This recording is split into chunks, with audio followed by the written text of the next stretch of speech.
Man, lingering head pain is just the worst. I'd honestly forgotten how bad a headache could feel. 3 days had passed since I brought Libby out of her shell and into the glorious possibilities of a brand new world. No more would she suffer in silence in her luxurious high-rise apartment, sleeping comfortably when she felt like it, eating and drinking whatever she wanted, and playing exciting games on her ultra-spec computer all day. Now she was out here, experiencing life. Libby hadn't thanked me yet, but I knew it was coming. She'd actually been pretty quiet ever since accidentally dropping that rock on the back of my skull, and then turning off my healing powers and forcing me to endure the pain. Which was also an accident, I was sure. We were partners. I hope she didn't feel embarrassed. She had a lot to take in. I was sure she'd be back to her usual self as soon as she'd adjusted to the reality of reality. In the meanwhile, we continued down the path at a casual pace. We hadn't run into anyone for quite some time, not even stragglers from the Paldean caravan. I was a little disappointed that Clarity and her sister hadn't returned and made a move against me. Clarity had been a fun opponent. Sure, the sobbing and begging for her life had quickly grown tedious, but the build-up to it had been a top-notch excitement. I really did need to fight more vampires. It made me a little wistful to think of all the possible experience points I'd missed out on. I had a feeling that Clarity would have provided a nice chunk of them. Plus, she had several abilities that I really wouldn't have minded taking for myself. Her power of teleportation, for instance, or her telekinesis. Oh man, it would have been tough having to choose. As I ruminated over the possibilities, a sudden cry for help broke my concentration. I looked in the direction the shout had come from, then turned to Libby for instructions. I also took a moment to admire my tailoring. For her, I made a practical travelling outfit similar to my own, but she'd insisted on a large black hooded coat instead of a cloak like mine. As it turned out, Libby hated cloaks and capes. She thought they were impractical. Go figure. Please, in the name of the gods, someone save me! Screeched a warbling male voice. Okay, we should definitely do something, right? I asked her. Jesus, Max, yes, Libby said in exasperation. If you hear someone screaming for help, you should help them. It's not something you need to think about. Hey, I'm just checking, I said to her in reply, just making sure I'm doing this right. I cast duplication ×2 and summoned 2 axes into existence. I then used Earth Mastery to charge each one with a magnetic field. I stepped onto mine pretty easily, but Libby looked extremely uncomfortable and uncertain, so I used rooting to tie her into place on hers with a couple of large vines, after blunting her axe's blade so she wouldn't accidentally cut herself. Then we took off into the air. Oh my god, Max, I hate this! I fucking hate this! She squealed, as we soared through the sky. No, you don't, I said with a chuckle. This is awesome. Name one person who wouldn't love to go sky surfing on a magical axe. Me! She screamed. What a kidder. In no time flat, we came across the sight of an old man who somehow managed to climb up a tree and was now desperately kicking away at the head of a younger, rough-looking guy who followed him up and was trying to pull him down. There were 7 other people with him, all armed, all laughing their heads off at the old man's fear. Bandits, Libby said with a frown. Clearly the kind who kill their victims. Max, why don't you go down there and say hello? Can I kill them? I asked hopefully. It really bothers me that that's the first thought that comes to your mind in a situation like this, she said. I'm as basic as 1 + 1. Besides, these guys are committing elder abuse. That's not right. Fine, but if they attempt to surrender, let them, Libby said. Hooray! I said happily. I then positioned my axe carefully above the tallest one in the bandit group. Then I took a big step forward and let myself drop down. Tyker! What the hell's taking so long? Just kill the old bastard already, Larson called out. He and the boys had been cranking their guns for nearly 15 minutes, watching the sad old fool begging for help that would never come. They laughed even harder when Larson had sent Tyker up there to kill him, and was instead getting increasingly battered about his head by their intended victim's desperate kicks. But, amusing as it had been, they had other business to conclude this night. There was a cage back at base, now filled with terrified captive beauties, and if Larson wanted to have some fun with a fresh one that best suited his tastes, they had to hurry back to their hideout before the boss got the party started. Otherwise it would be second or third picks, and by then those women wouldn't be attractive prospects anymore. Just goblin fodder. To Larson's annoyance, however, Tycho got another kick in the face, and this one was delivered with sufficient force to knock the bandit off the tree and onto his ass. Larson flinched when he heard a brittle popping sound, and saw Tycho rolling around screaming in pain, clutching his rear. It looked like that fall had broken the poor bastard's tailbone. "Alright, enough of this shit," Larson yelled. "Tall Paul, would you please do the honours?" Tall Paul, whose name was Paul and who was indeed tall, grinned murderously and began walking towards the tree.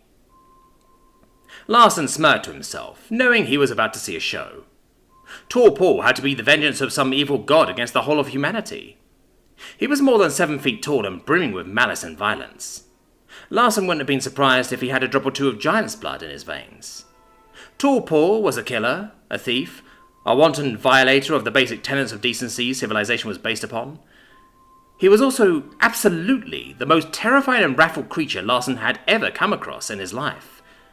Paul didn't just kill for pleasure. He killed out of a desperate, unspoken urge to destroy. Larson let him indulge that urge and slowly fashioned him into his ultimate weapon. One day, with Paul's strength backing him up, Larson would take over the entire gang. It was inevitable. Larson's ascent was practically preordained.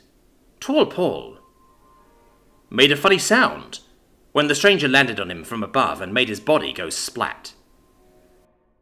Larson and the gang stared blankly at the stranger that was standing in the ruined bits of gore and meat that had been their comrade.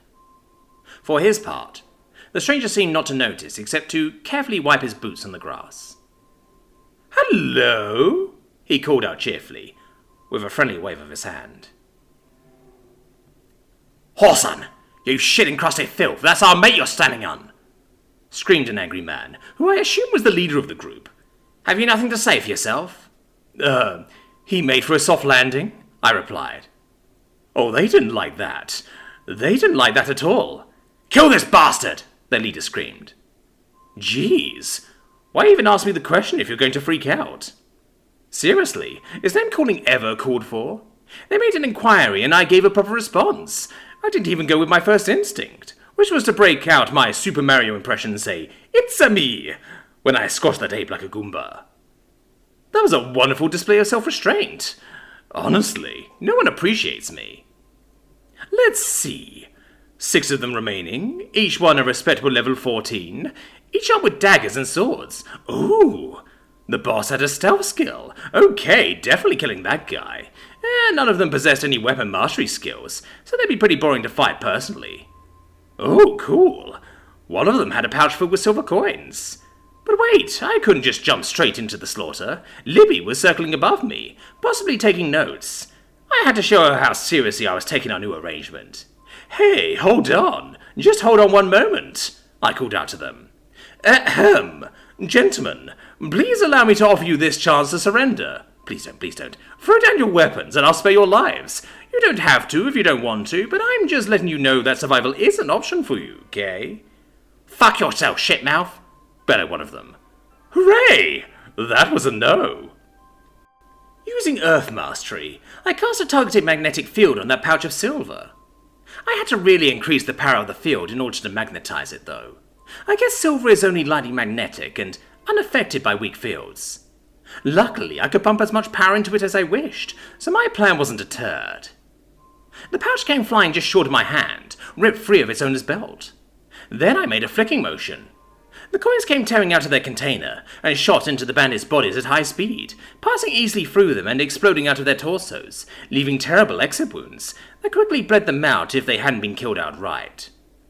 All 6 of them, dead from 1 shot each. Bang bang.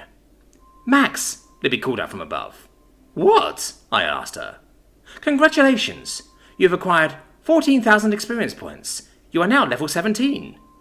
"Lib, why are you yelling this at me?" I asked her. "I don't know. I just feel compelled to. Shut up and listen. You have now acquired the skill Stealth. You have now acquired the skill Silent Step. Congratulations." "Thanks. I appreciate it." "You're welcome. Now get me down from here." I howled in uncontrollable laughter. "Max, now isn't the time for this," Libby said to me urgently. "Stay focused." I know. I'm sorry. But Libby, these things are called fog goblins. Can you imagine that? Waking up every morning and knowing before you even get out of bed that there's no point to existing because you're a member of a species called fog goblins. After helping the old guy down from the tree and giving him a little time to calm himself, he began telling us why the bandits had been after him. It sounded expository and dull, so I quickly lost interest, but tried not to show it on my face. Just when I feared the old guy would never stop speaking, he said the name of a species of intelligent humanoid monsters that were apparently a big part of this problem. According to him, they were called they were called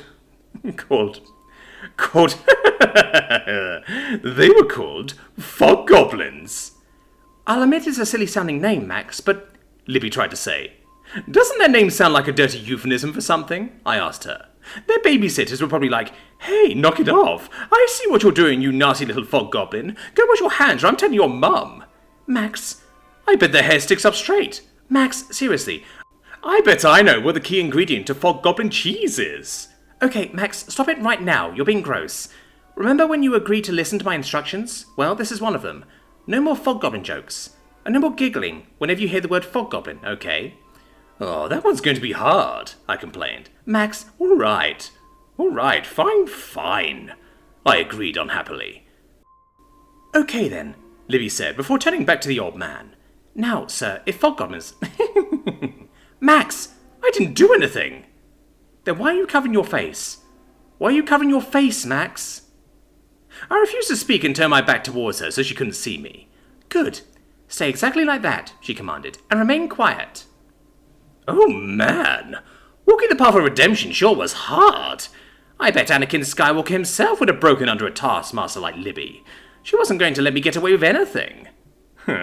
Fog goblins. No, stop it, Max. Stop laughing. I needed to show Libby how serious I was about this. Repeat after me. Fog goblins aren't funny. Lies. Fog goblins aren't funny. Lies. Fog goblins aren't funny. Lies. Damn you, fog goblins. I won't let you impede my progress. I'm going to conquer this gradual journey to morality. I'm going to become a hero. Watch and see if I don't. Max, Libby said, as she snapped her finger around my head a few times. Huh? Oh, sorry, I was being introspective, thinking deep thoughts, pondering the nature of heroism. Fog goblins, said Libby. I snorted out before I could stop myself. Fucking knew it, Libby said vehemently. I'm sorry. It's just... what a funny word. What a funny word. Emphasizing it won't make your behavior any less annoying, Max. I'll get a hold of myself, I swear. Just let me bask in this for a moment. No time, Libby proclaimed. Listen, Max, I've gotten all the necessary details from this poor man. His granddaughter and a dozen other girls from his village are being trafficked to the fog goblins. Stop! Laugh just once more, and I swear I'll brain you again. I stopped laughing. Libby continued. The victims are being delivered via a gang of human bandits who kidnap and sell the girls to the goblins for their usage. In order to safely infiltrate their den, we're going to defeat those bandits and steal the totem of safe passage the goblins gave them to allow entrance to their lair. Why don't we just skip the middlemen and smash the den open? I asked her. The priority is rescuing the kidnapped women, Max. There's an excellent chance they haven't been delivered to the goblins yet. If that's the case, we'll defeat the bandits and free them first. After that, then we'll take on the fog goblin. Max, for God's sake, control yourself. It's such a stupid name, I said, as I rolled to the ground laughing. Max, you understand what they're going to do to these women, right? There's nothing funny about these creatures. Huh? Wait, you don't mean... I do. Fog goblins are vicious, predacious beasts, and they'll show absolutely no restraint with their captives. They'll use them to... Stop, okay, you can stop, I said. Shit. I was hoping these things would be more comedic, like World of Warcraft goblins. But you're telling me they'll be more like Goblin Slayer goblins? And those things aren't any fun at all. And what precisely is a Goblin Slayer goblin? Libby inquired. Ugh, nasty bastards. The principal villains of a show I used to watch back in my old world. It was really good, but if you're going to pull up the first episode for my memories of it, I strongly recommend you skip forward from 9:10 to 9:32, and just tell yourself the female monk got beaten up.